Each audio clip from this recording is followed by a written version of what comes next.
episode number 50. Man, did you guys think we'd get to this point? I know I didn't. It's been almost a year. Probably has been a year since the first episode of the Rockstar Logic. I really didn't think there was this many things that could be considered Rockstar Logics in the game, but apparently I was wrong, and there was. Now what I did, in the description you'll find a playlist link to all of the Rockstar Logic if you want to go back and watch some of the older videos, but in this one, since we're on episode number 50, I wanted to do something a little special, and I've been telling you guys for the last couple of weeks that I'm doing a top 25 or a top list of all the best or worst Rockstar Logics. And that's what we're doing. I wanted to do 50, but that's just way too many, so I struck a balance between 25 and 50. We're doing 35. And I'm sure, I can guarantee you, since there were so many, I probably missed one or two. If I did and you want to put it in the comment section, then please do. But let's go ahead and hop in. And these are in no particular order. But these first few are vehicle Rockstar Logics. And you know, just because I'm still pissed off about buying this piece of crap thing for $6 million, it's going first. The Bombushka. This vehicle's gotta be a sick joke, right? I spent $6 million.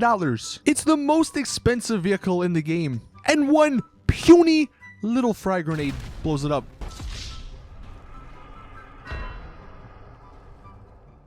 Next up, the Armored Boxville.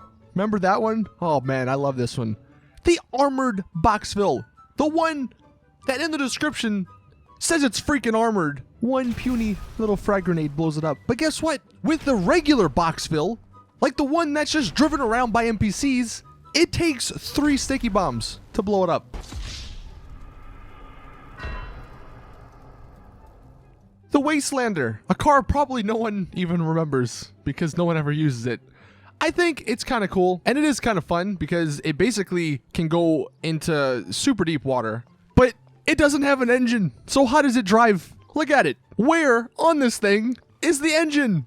It's magic. The Wastelander runs on our hopes and dreams of having a balanced GTA Online.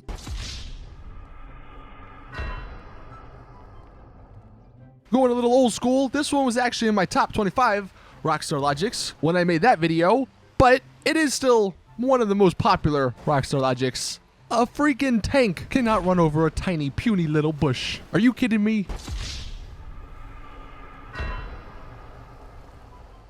Look at this car. It's got no radio. The radio has been pulled out. So how can I hear the radio?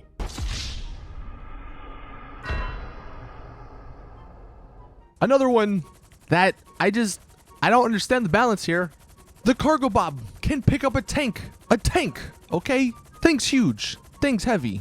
But it can't pick up an Insurgent, which is much smaller. Now granted, it's probably still heavy, but how the hell is the Insurgent heavier than the tank?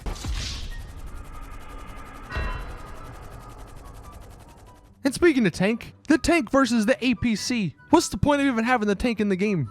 The tank should be this badass vehicle. But no, this puny little APC does better and can withstand more explosions and probably does even more damage.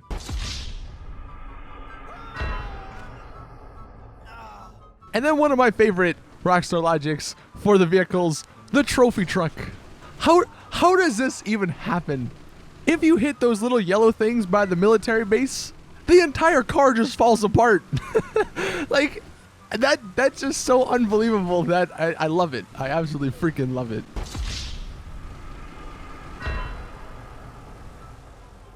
Now, some single player ones. There's not many here, but I wanted to throw some in here because I think it's kind of ridiculous. In the prologue, the first mission, Trevor shoots out of the car with a gun that has no magazine. How is that messed up?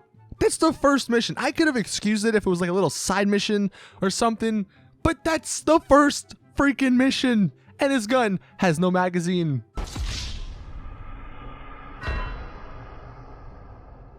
And then with Michael, look at his house. You go inside, you go on the stairs, there's a giant window up there. But then you go outside, and there is no window. That's Michael's house. The house you spend a good amount of time in. Again, I could have excused it if it was just some random house, but it's the main character's house, and it's messed up. And I think the worst one of them all, the artwork that is on the loading screen, for God's sake. The one with the chick and the pier. In the background, there's the city, but that isn't even close to where the city is in the game.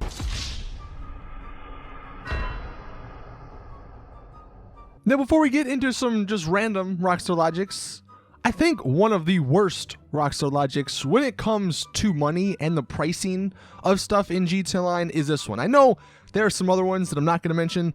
For instance, one, the Rusty Rebel becoming the technical and then all of a sudden costing a ton more money. But the worst one, broken bottles and paper bags cost thousands of dollars in GTA Online. A soda only costs $1. But a paper bag with a little scribbling on it costs $3,000. And a broken bottle costs thousands of dollars as well. And then let's talk about heists real quick. There are so many Rockstar logics in heists, but like one of the main ones, or two of the main ones, why, when you're stealing from just a little small bank, does Lester bring out the big stuff? He brings out a cargo bob with a freaking magnet to get you out. You're only getting like 100 grand. It's nothing that big at all. You're not getting anything. And he has a cargo bob with a magnet. But you rob the biggest bank in Los Santos. You have 5 stars on you. You have the entire city coming after you. And you have to escape on bikes? Where's the cargo bob magnet for that mission? That would make much more sense. And then also, the fact that those bikes together cost like $4 million. If you just sold them, you could make more money than you get from actually robbing that bank.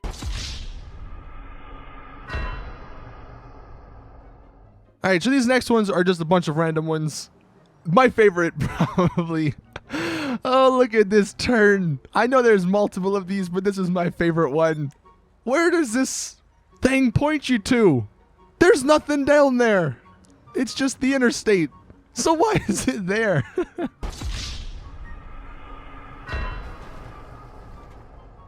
The 10-car garage. In the inside, okay, you have 5 cars on one side, 5 cars on the other. So, if you were to take a car from the back and drive it out, you would have to drive it down the middle, correct? Correct. Well, guess what happens? If you drive it down the middle, there's a wall. Because the 2 garage entrances are on the right and left. So how are you supposed to drive it out? Logically, it just doesn't make sense.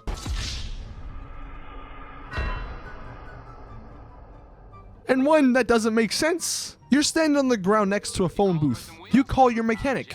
He answers, because he's normal. In that instance, at least.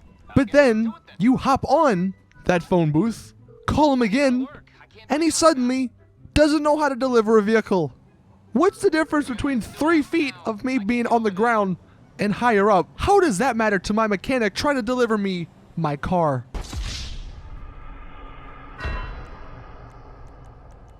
A good one, and I really don't know how they didn't think of this, but if you have a female character in online and you pick up a prostitute, your female character will be treated the same way as a male character does.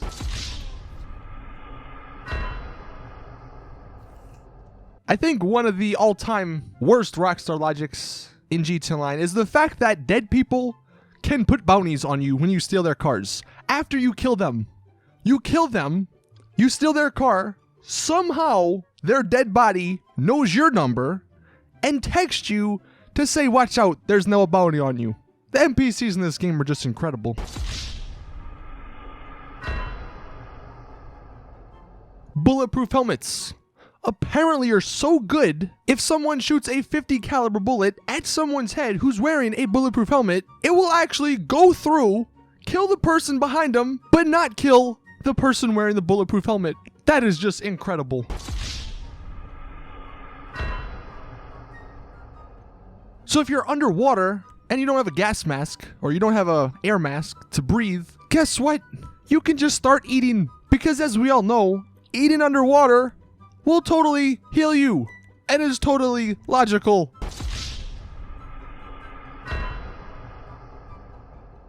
One thing I hate about missions in this game, at least the ones that are in free roam, is the fact that the NPCs make no sense. In the import-export missions, you go and steal their car, and they'll come after you, which is logical, but if they kill you, they won't take the car back. They just keep killing you. Why not take the car back and try and run away? Yeah, that may be more annoying, but at least it's logical. The way it is now just doesn't make any sense.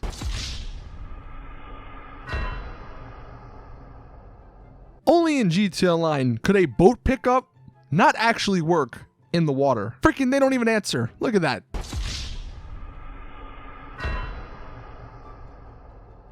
Also, only in GTA Online could someone in passive mode actually steal the trailer that you're carrying on your truck. If you drive through them, the trailer will just pop on their truck for no reason.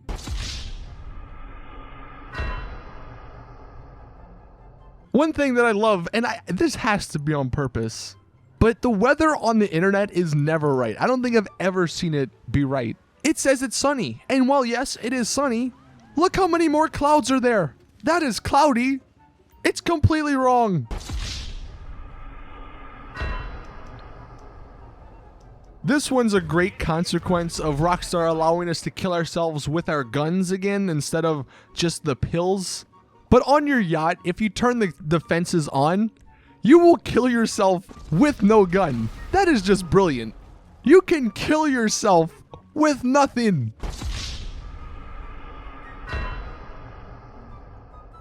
If that doesn't just like perfectly sum up Rockstar logics, I don't know what does. And while we're on the yacht, I love the fact that the water in the hot tub literally does nothing.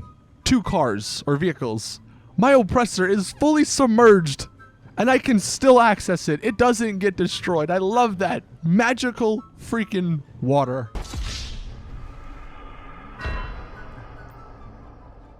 I also love how in a DLC that is specifically made for aircraft and that adds a ton of aircraft to the game, you can't spawn them at the airport. The one place you were supposed to spawn aircraft, the game doesn't let you. It spawns my Hydra on the freaking beach, like nowhere near me.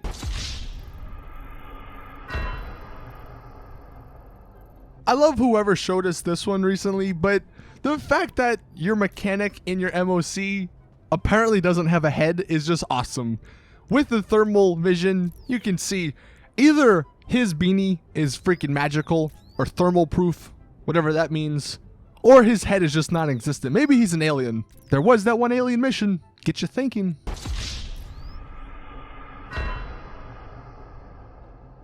With tear gas, there's 2 major Rockstar logics with tear gas. The first one being that the gas mask doesn't actually filter out tear gas. That's just brilliant. But the fact that when you're on a motorcycle or in a convertible or any open vehicle and you drive into tear gas, it will kill you. That makes total sense. But if you have a car that has a roof on it and you take all the doors off, the gas doesn't kill you, doesn't even hurt you. You act like nothing is wrong.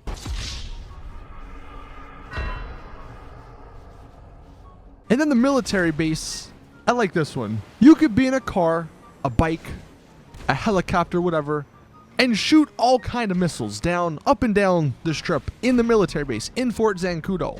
You could be in your vigilante, your oppressor, your buzzard. You're shooting all your missiles. They're exploding everywhere. No stars, no one bats an eye. But the second you shoot a little rocket in like the corner of the freaking base, everyone loses their minds and comes after you.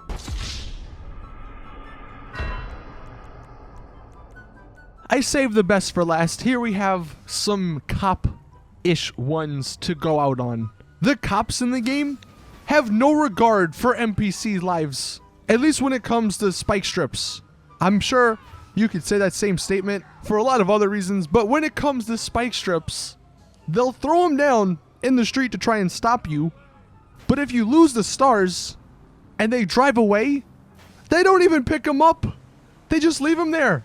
And car after truck after truck just keeps running over and popping their tires.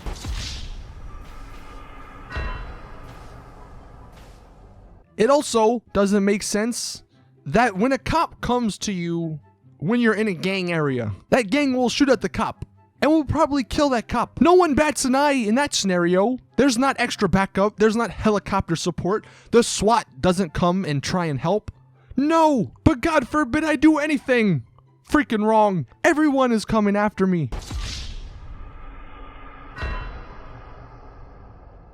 They're not cops, but I'm lumping them in this. The military NPCs, those guys are stupid.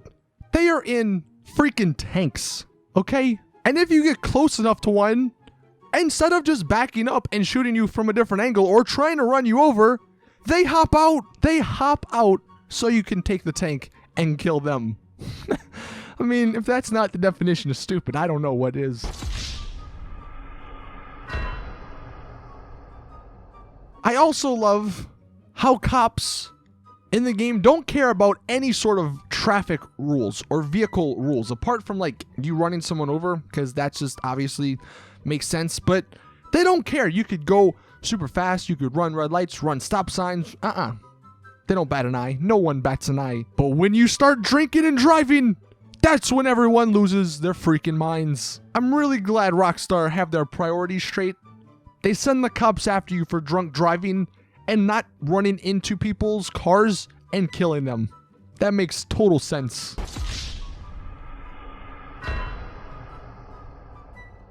And the final one we'll end on, I did say about the killing yourself on the yacht with nothing, basically pretty much sums up GTA Online, but I don't know. I think this final one might be another contender for that title, because you could be standing next to cops doing absolutely nothing. You get mugged right in front of them, and the cops will shoot at you and not the mugger. If that actually doesn't sum up GTA Online, I really don't know what else will.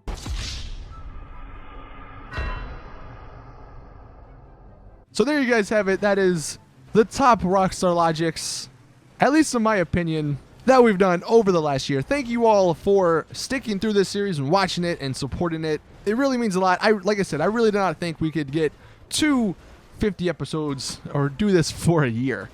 And I will say that, we are sort of slowing down on the ROCKSTAR logics. So if they're not every week, that is why. One thing I've been thinking about since this series is popular, and since I do kind of like just joking about stupid stuff in certain video games, I could potentially do this sort of series for other games. Like I plan on doing it for Red Dead Redemption 2 when it comes out. Also, if any future DLC comes out, I'll do that in ROCKSTAR. But I could also do this for other games if people are interested. So it's just an idea I've been thinking about. Don't know if it will happen or won't happen, but if we run out of ROCKSTAR logics for GTA, we can just move on to whatever else logics. But anyway, thank you all for watching. Like I said, let me know your thoughts in the comment section. What has been some of your favorite ROCKSTAR logics that you've noticed over the last couple of years in GTA Online? Anyways, as always, I will see you guys in the next one.